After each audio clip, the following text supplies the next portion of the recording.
Now to Decision 2022, an alert for Arizona voters who get their early ballots by mail. For the first time, you can be removed from the popular permanent early voter list. And a new analysis shows which voters face the greatest risk. Team 12's political insider Bram Resnick joins us to tell us what voters need to know. This is pretty alarming, Bram. It is. This was one of the more controversial election laws passed last year. The permanent early voter list isn't permanent anymore. That means you could get kicked off in the next few years. A new study shows people of color are most likely to be dropped. Here's how all voters can avoid that.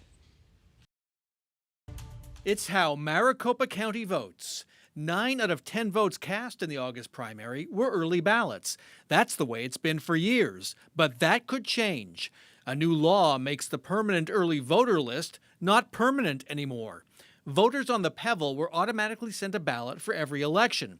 The new active early voter list will send ballots only to people with a record of voting early in 2 consecutive election cycles. Republicans said the law was an effort to ensure ballots weren't mailed to voters who've moved, who aren't eligible to vote, or who have died. But a new study by the Brennan Center for Justice shows people of color face the greatest risk of being removed. While 8.4% of white voters would meet the criteria for being dropped, 21.1% of Latino voters were at risk. For residents of tribal lands, the number was higher. 23% of those voters could be removed. Overall, non-white voters made up half of those at risk of being dropped. Here's how to avoid that. Make voting by mail a habit every election cycle. If you want to vote in person, cast your early ballot. And respond to mail from elections officials warning that you might be dropped from the early voting list. We really need to ask some serious questions about why these laws are changing and whether or not it's serving a purpose that we believe in, or whether it's just harming voters in a way that we don't think is right.